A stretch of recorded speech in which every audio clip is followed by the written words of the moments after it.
Hi అండి. ఇవాళ మనము పైథాన్ జూపిటర్ నోట్బుక్లో మార్క్డౌన్ అండ్ కోడ్ యొక్క షార్ట్ కట్ కీస్ ఏంటో చూద్దాము. సో ఈ మార్క్డౌన్ మనము సపోజ్ ఇక్కడ మార్క్డౌన్ మనం సెలెక్ట్ చేస్తున్నాను. I'm writing Python. ఇది నేను ఇలా ఎంటర్ చేస్తే నాకు టెక్స్ట్ యాజిస్గా ఉంది. బట్ ఎప్పుడైతే ఒకసారి కోడ్లో ఉంటుంది, నేను ప్రోగ్రామ్ రాసేటప్పుడు ఇది రన్ చేశాను అంటే ఎర్రర్ వస్తుంది. సో ఇలాంటప్పుడు నేను దీన్ని మార్క్డౌన్లోకి కన్వర్ట్ చేయాలి. So what is the shortcut key for markdown అంటే మన కోడ్ నుంచి మార్క్డౌన్లోకి చేయాలి అంటే ఎస్కేప్ ఎంని యూస్ చేయాలి. సో దట్ మనకు ఇది కోడ్ నుంచి మార్క్డౌన్లోకి చేంజ్ అవుతుంది. ఎప్పుడైతే ఇది మనం రన్ చేసామో అలాంటప్పుడు మనకు యాజిస్గా టెక్స్ట్ అనేది ఉంటుంది. అంటే మనం ఇన్ఫర్మేషన్ని చూడొచ్చు.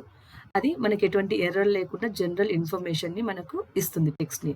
అదే ఇన్ కేస్ మనం ఈ యొక్క సపోజ్ ఏదైనా ఇన్ఫర్మేషన్ని మనము కోడ్ లాగా చేంజ్ చేసుకోవాలి.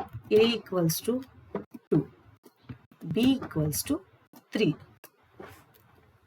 A + B.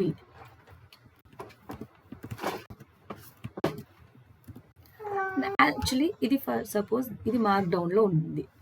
ఇప్పుడు నేను దీన్ని ఎలా కోడ్లోకి చేంజ్ చేసుకోవాలి. సో ఇది యాక్చువల్గా ముందు మనం రన్ చేస్తే ఎర్రర్ వస్తుంది. ఆర్ఎల్స్ మనకు మార్క్డౌన్లో ఉంది కాబట్టి ఇది ఇన్ఫర్మేషన్ చూపించింది.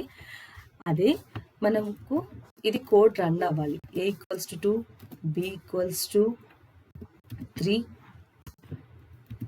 A + B. ఇది నాకు కోడ్ రన్ అవ్వాలి. సో నేను మార్క్డౌన్లో నుంచి కోడ్లోకి చేంజ్ చేయాలంటే escape Y I'm using. What I'm using escape Y. నేను ఇప్పుడు రన్ చేశానంటే మనకు రిజల్ట్ వస్తుంది. సో మనకు escape M is used for changing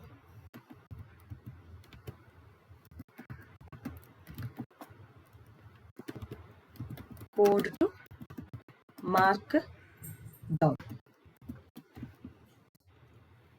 Escape Y is used for changing